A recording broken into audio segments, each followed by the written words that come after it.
मनुष्य के सारे संबंधों का आधार है अपेक्षा। पति कैसा हो जो मेरा जीवन सुख और सुविधा से भर दे। पत्नी कैसी हो जो सदैव मेरे प्रति समर्पित रहे। संतान कैसी हो जो मेरी सेवा करे, मेरा आदेश माने। इच्छा हो तब भी कोई मनुष्य किसी की अपेक्षाओं को पूर्ण नहीं कर पाता और वहां से जन्म लेता है संघर्ष। सारे संबंध संघर्ष में परिवर्तित हो जाते। पर मनुष्य अपेक्षा को संबंध का आधार ना बनाए और स्वीकार करे केवल संबंध का आधार, तो क्या ये जीवन स्वयमेव सुख और शांति से नहीं भर जाएगा? स्वयं विचार कीजिएगा। संबंधों ने आपको संपूर्ण संतोष दिया है? विचार कीजिए। हमारा जीवन संबंधों पर आधारित है, हमारी सुरक्षा संबंधों पर आधारित है। इसी कारण हमारे जीवन के सारे सुखों का आधार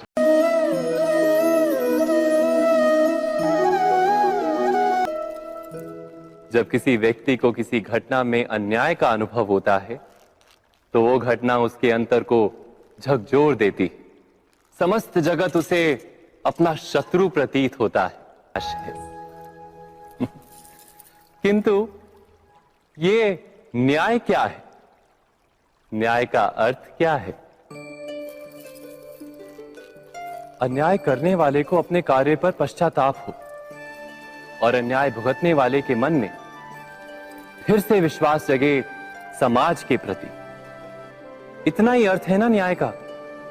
किंतु जिसके हृदय में धर्म नहीं होता वो न्याय को छोड़कर बैर और प्रतिशोध को अपनाता है। हिंसा के बदले प्रतिहिंसा की भावना लेकर चलता है। स्वयं भोगी हुई पीड़ा से कहीं अधिक पीड़ा देने का प्रयत्न करता है और इस मार्ग पर चलते अन्याय को भुगतने वाला स्वयं अन्याय करने लगता है।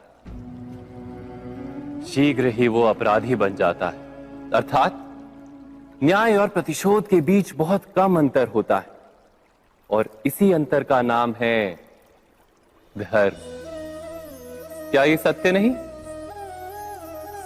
स्वयं विचार कीजिए। भर जाता है। इन सीमाओं का वास्तविक रूप क्या है?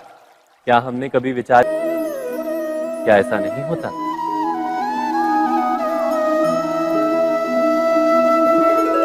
पर यदि एक दूसरे की स्वतंत्रता का सम्मान किया जाए तो किसी मर्यादाओं या सीमाओं की आवश्यकता ही नहीं होती।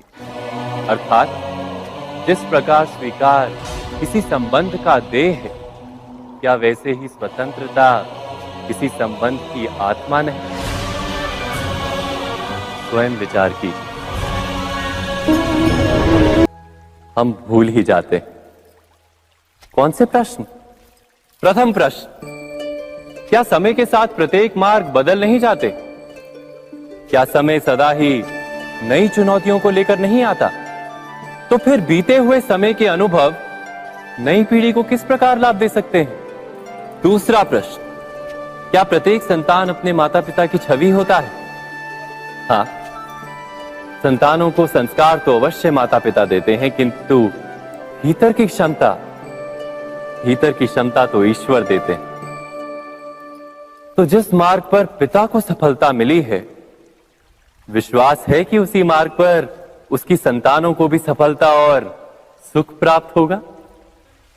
तीसरा प्रश्न, क्या जीवन के संघर्ष और चुनौतियां लाभकारी नहीं होती? क्या प्रत्येक नया प्रश्न एक नए उत्तर का द्वार नहीं खोलता? तो फिर संतानों को नए नए प्रश्नों, संघर्षों और चुनौतियों से दूर रखना, ये उनके लिए लाभ करना कहलाएगा या हानि पहुंचाना? अर्थात जिस प्रकार संतान के भविष्य का निर्माण करने के बदले उसके चरित्र का निर्माण करना श्रेष्ठ है, वैसे संतानों के जीवन का मार्ग निश्चित करने के बदले स्वयं विचार कीजिए।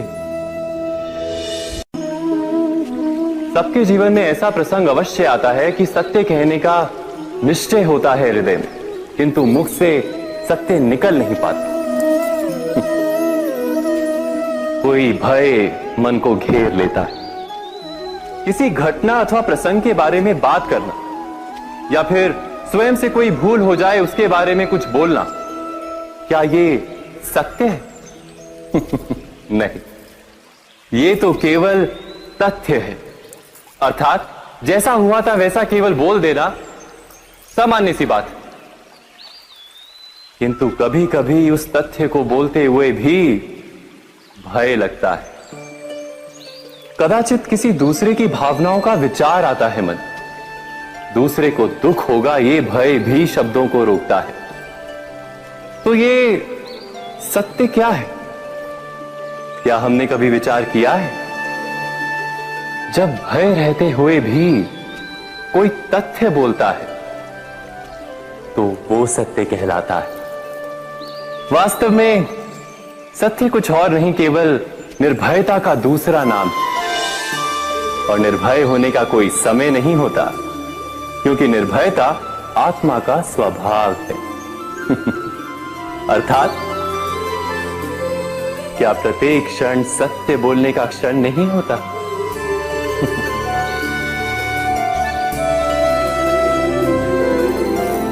स्वयं विचार कीजिए। जब भी किसी की आशा और इच्छा भंग होती है तो उसका हृदय क्रोध से भर जाता है। जिस व्यक्ति को वो अपना अपराधी समझता है उसे दंड देने का प्रयत्न करता है। पर क्या हमारी इच्छा या आशा का भंग होना क्या सदा ही किसी का अपराध होता है? इच्छाओं के अपूर्ण रहने के तो कई कारण हो सकते हैं। कुछ तो संजोग के कारण अधूरी रह जाती हैं और कुछ नियति के कारण, और अपितु विश्व के लिए भी। क्या ये सत्य नहीं? वास्तव में संकट का जन्म है एक अवसर का जन्म, अपने आप को बदलने का, अपने विचारों को ऊंचाई पर करने का अवसर, अपनी आत्मा को बलवान और ज्ञान मंडित बनाने का अवसर। जो ये कर पाता है उसे कोई संकट नहीं होता, किंतु जो ये नहीं कर पाता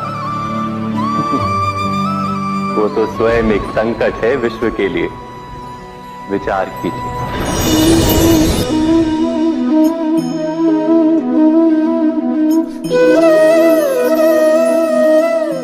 परंपरा में धर्म बसता है और परंपराएं ही धर्म को संभालने का कार्य करती हैं, ये सत्य है। पर क्या केवल परंपरा ही धर्म है? विचार कीजिए।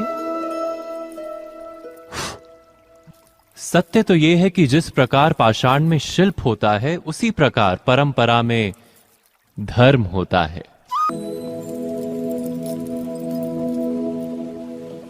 भविष्य के आधार पर सब आज का निर्णय लेना चाहते हैं। भविष्य में सुख मिले, भविष्य सुरक्षित हो, ऐसे निर्णय आज लेने का प्रयत्न रहता है सबका। आप अपने जीवन को देखिए, क्या आपके अधिकतर निर्णय के पीछे भविष्य का विचार नहीं होता? और हो भी क्यों ना, अपने जीवन को सरल और सुखमय बनाने का प्रयत्न करने का अधिकार सबका है। पर भविष्य तो कोई नहीं जानता, केवल कल्पना ही की जा सकती है। तो जीवन के सारे महत्वपूर्ण निर्णय कल्पनाओं के आधार पर ही करते हैं हम। क्या निर्णय करने का कोई तीसरा मार्ग हो सकता है? विचार कीजिए। सारे सुखों का आधार धर्म है और वो धर्म मनुष्य के हृदय में बसता है। तो प्रत्येक निर्णय से पूर्व स्वयं अपने हृदय से ये प्रश्न अवश्य पूछ लेना कि ये निर्णय स्वार्थ से जन्मा है या धर्म से। क्या इतना पर्याप्त नहीं? भविष्य के बदले धर्म का विचार करने से क्या भविष्य अधिक सुखपूर्ण नहीं होगा? स्वयं विचार कीजिए। व्यक्ति को जब उसके अपराध का दंड मिलता है तब कभी कभी उस न्याय को देखकर मन कचोटता है। प्रश्न उठता है हृदय में कि जब वो अपराध हुआ था तब व्यक्ति भिन्न था। उसके पश्चात उसने इतने पश्चाताप किए, स्वयं में इतना परिवर्तन किया, फिर उसे दंड क्यों मिले? पर जहां आघात होता है वहां प्रत्याघात भी होता है। जैसा कर्म वैसा फल। यदि किसी को प्रेम दोगे तो सुख प्राप्त होगा, यदि किसी की हत्या करोगे तो मृत्यु दंड मिलेगा। जैसा कार्य वैसा ही न्याय। तो फिर प्रायश्चित और पश्चाताप का कोई मूल्य नहीं है? अवश्य है मूल्य। प्रायश्चित और पश्चाताप मनुष्य की आत्मा को बलवान करता है। आने वाले दंड को स्वीकार करने के लिए मनुष्य को तैयार करता है। अर्थात बिना प्रायश्चित के दंड स्वीकार करने का कोई मूल्य है? स्वयं विचार कीजिए।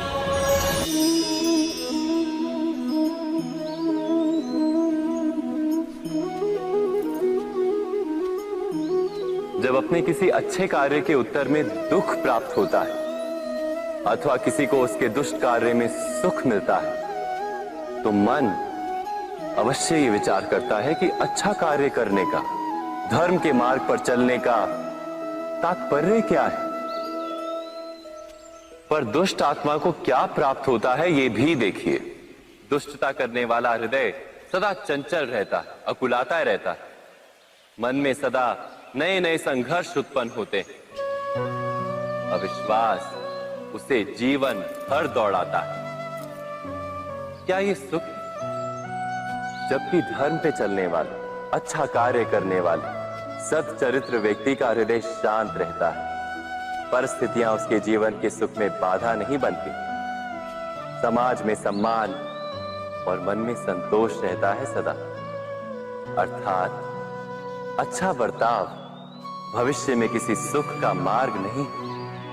अच्छा बर्ताव स्वयं सुख अथवा बुरा बर्ताव भविष्य में किसी दुख का मार्ग नहीं।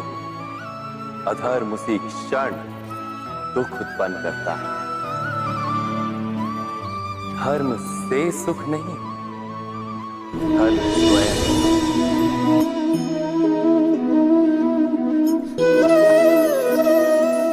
सत्ता की लालसा सबके हृदय को घेरे रहती है। प्रत्येक व्यक्ति अपना एक राष्ट्र निर्मित करने का प्रयत्न अवश्य करता है। फिर वो राष्ट्र कुरु राष्ट्र की भांति बहुत बड़ा हो या फिर अपने परिवार तक सीमित हो, वो सत्ता प्राप्त करने का प्रयास किंतु क्या वास्तविक प्रभाव प्रेम, दया, करुणा और धर्म से निर्मित नहीं होता? जब भी मनुष्य कठोरता और अधर्म से सत्ता प्राप्त करने का प्रयत्न करता है तब वो दूसरों के हृदय में विरोध अथवा विद्रोह को जन्म देता है। और परिणाम कुछ इस प्रकार। हां, कुछ समय के लिए वो स्वयं को प्रभावी और शक्तिशाली अवश्य पाता है, किंतु वो वास्तविक सत्ता नहीं। यही कारण है कि भृगु और वशिष्ठ जैसे ऋषियों की आज भी पूजा की जाती है, रावण और हिरण्यकश्यप की नहीं। इस पर तो आप विचार अवश्य करें।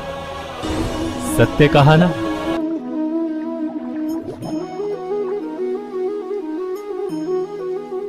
इस संसार में आने वाला प्रत्येक बालक संपूर्णतः संस्कार रहित होता है। उसके अंतर पर ना किसी अच्छे संस्कार के चिन्ह अंकित होते हैं, ना ही बुरे संस्कार के। अर्थात जन्म से बालक में ना कोई गुण होता है और ना ही कोई दोष। तो ये दोष अथवा गुण किस प्रकार प्राप्त होते हैं? क्या हमने कभी विचार किया है? जो बात माता पिता के मुख से निरंतर सुनी जाती है वही बात उनकी संतानों के हृदय का संस्कार बनती है। जैसे किसी गांव में नदी तट तक एक पगडंडी बन जाती है केवल उस मार्ग पर बार बार चलने के कारण। अर्थात माता पिता के हृदय की इच्छाएं उनकी संतानों के हृदय का दोष अथवा गुण बनकर जन्म लेती हैं। क्या ये सत्य नहीं? पर फिर भी जब उनकी संतानों में कोई दोष दिखाई देता है तो माता पिता आश्चर्य और दुख से भर जाते। माता पिता का हृदय ये प्रश्न करता है कि उनकी संतानों में ये कुसंस्कार आए कहां से। सत्य तो यही है कि माता पिता अपनी संतानों को अनजाने में ही कुसंस्कार के बीज दे देते हैं, जो उनके संतानों की हृदय भूमि पर कुसंस्कार का वृक्ष बनकर उगता है। अर्थात अपनी संतानों को सुसंस्कारी और धर्ममय बनाने की आशा रखने वाले प्रत्येक माता पिता को प्रथम अपने हृदय की इच्छाओं पर अंकुश रखना क्या अनिवार्य नहीं?